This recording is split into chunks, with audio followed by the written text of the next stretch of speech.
Senator Rand Paul has been in some high-profile spats recently, both with fellow Republican Chris Christie and the White House.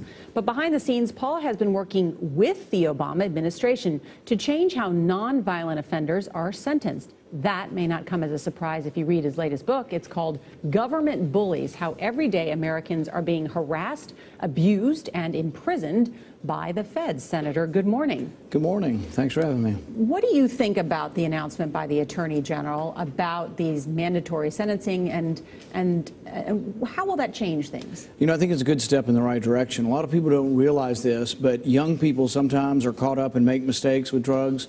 But instead of a judge having the ability to give them a sentence that's appropriate, they're sometimes stuck giving them 5, 10, even 20 years with no discretion.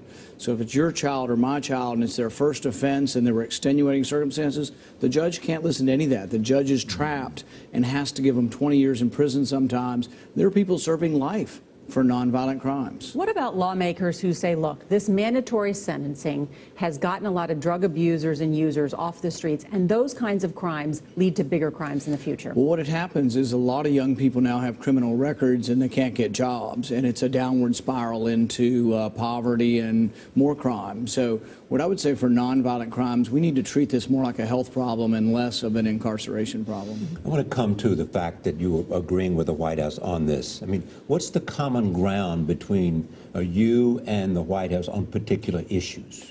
Well, it's interesting. There's probably more than meets the eye. Sometimes people play up differences more than they do similarities. So, for example, on mandatory minimums, this is something I've worked hard on with Senator Patrick Leahy, who's from Vermont and a Democrat. I've also worked with him and Mike Lee on another one that says your emails should be protected from government snooping. And why can't the Republicans and in the Senate and work more often in terms of creating that kind of result? What's kind of interesting, some people think compromise is meeting halfway in the middle, whereas I think you can passionately believe something and still do bipartisanship. For example, Senator Gillibrand, I'm working with her on the sexual assaults in the military, and it's not that I'm sort of meeting her halfway and we're compromising. I believe as strongly as she does that there's a lot of sexual assaults that go unreported and that justice isn't being served to women in the military, primarily women in the military. One of the big debates in this country, in part because of Edward Snowden and his now getting asylum in Russia, has been this question about surveillance in this country, NSA surveillance.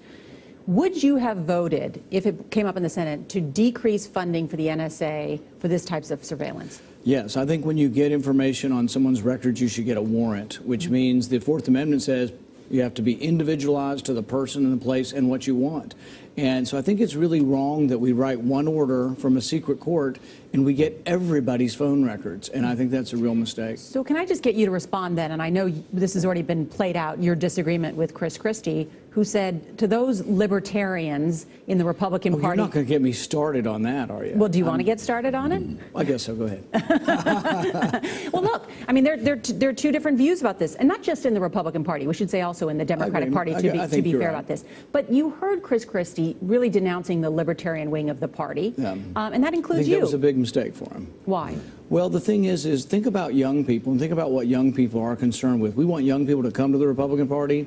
They don't have any money, so they're not too concerned with taxes and regulations, but they all have a cell phone and they're all on the internet and they are concerned about their privacy. So I think the Republican Party ought to be the party that is concerned with and wants to protect your right to privacy. What does it mean to be libertarian, you think, today? You know, I think for the most part it means that you believe sincerely in a strict interpretation of the Constitution, in the Bill of Rights, in privacy. Okay, can I turn to politics for a bit? You were among those people thinking about running for president. The thought has crossed my mind. Yeah, and making trips to Iowa and other places. Right. What will make you decide to run? You know, it's an enormous amount of invasion of your privacy to run for a national office. So it'll be a big discussion with my family on whether or not, one, we want to withstand the sort of the onslaught and the scrutiny that you get with this. And really, a lot of it's not fair. It's to your family, to your kids. It really is something. Most politicians overcome that, don't they? Well, yes and no, and some choose not to. So it is a big decision, and I haven't made my mind up. You're from Kentucky. It looks like at the polls that the minority leader in the Senate, Mitch McConnell, is in trouble. Depends on which polls you look at. I would say the good news for Senator McConnell and someone like myself is that we voted 61% for Governor Romney for president, and the president when he had a Democrat primary, 40% of Democrats voted undecided in the last primary. In 2012, when the president was on the ballot against none of the above, 40% voted for none of the above. His campaign manager said he has to hold his nose, and he's also known to be someone who strongly supports you. Yeah, the funny thing about that is I know the campaign manager well, and I've been on a campaign bus with him before, and I'm guessing it's McConnell who has to hold his nose sometimes. Meaning? Oh, well, we'll just have to let that stand as is, you know. But no, I think that I've met and worked with the campaign manager, and I see nothing but sincerity and desire really to have Senator McConnell reelected, and I think he'll do everything within his power to make that happen. And go ahead.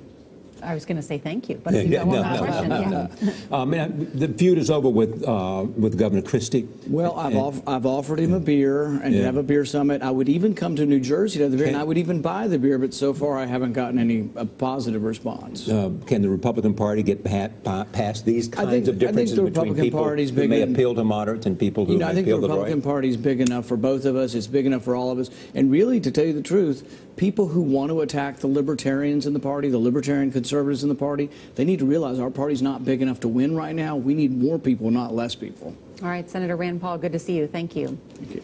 And Government Bullies is on sale now.